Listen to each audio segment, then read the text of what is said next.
You think you know the internet, but there are two. There's the one you see, and then there's the one that sees you. Today, we're not just going to peel back the curtain. We're going to rip it right off the wall. Let's get into it. This is the real battle for our digital soul. You've got the polished, curated world on one side, and on the other, a digital abyss. A place where the absolute worst of humanity isn't just stored away, it's celebrated. This right here, this is about that second internet, the real ghost in the wire. And look, don't go thinking this is all tucked away on some dark corner of the web. Nah, this starts right there on your phone. On platforms like TikTok, where cartels, well, they've become absolute masters of branding. But you gotta look closer. This is pure psychological warfare, a masterclass. On one hand, you see the bait, the exotic pets, the mountains of cash, the designer life. That's the dream they're selling. And on the other hand, you see the price, the tactical gear, the heavy weapons, the cold, hard reality. It's a perfectly built image of power. This isn't just about scaring people. No, this is a recruitment drive. The message couldn't be simpler. You want all this luxury? Well, you're going to need the muscle to back it up. The lifestyle and the violence, they're just two sides of the very same blood-soaked coin. So from those shiny, curated feeds on TikTok, we take a dive, a long fall, right down the rabbit hole. We are now entering the unmoderated abyss of gore sites. You could call it the internet's open wound. 241 million. Let that number sink in. That's more than the entire population of Brazil, all flocking to just 10 of these sites in a single year. This isn't some tiny hidden niche. This is a parallel media universe, and it's hiding in plain sight. You have to understand this. There are no guardrails at all. Every single site we looked at was a library of terror. Every video could be downloaded directly, no age gates to stop a kid from wandering in, no report buttons to flag illegal content. This is not an accident, it's not an oversight, it's the entire point.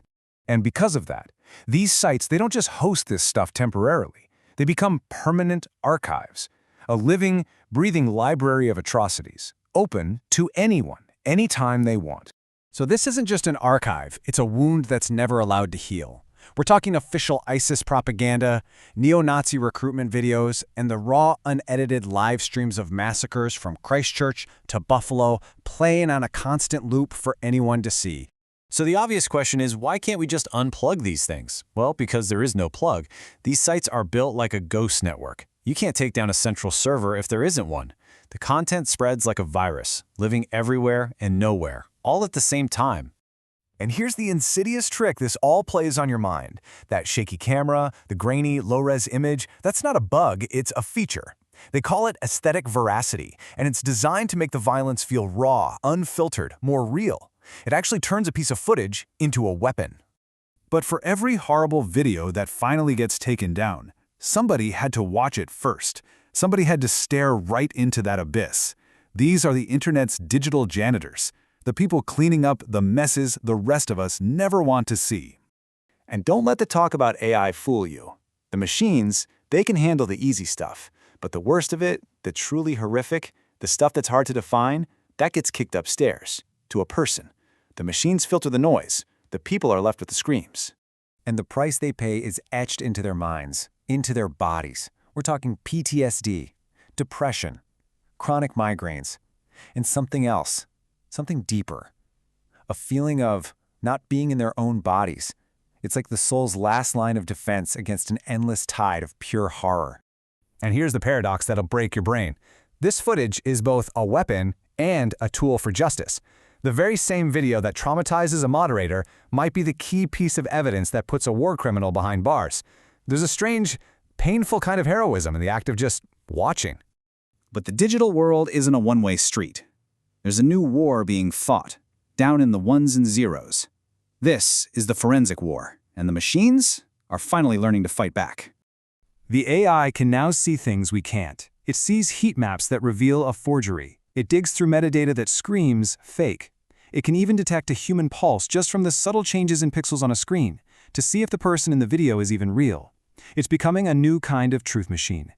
But after all the tech, all the forensics, after we talk about platforms and perpetrators, we have to turn that lens around, turn it back on ourselves. Because the final hardest question isn't why this stuff is made, it's why it's watched. The web didn't create any bloodlust, it simply mirrored it. The technology, yeah, it's new, but the darkness it reflects, that's as old as we are. So this is where we are. It's a technological problem. Yes, it's a human problem. And it's a problem in our own hearts. The ghost is out of the wire. And we really have to ask ourselves, were we the ones who let it out in the first place? And do we even want to put it back?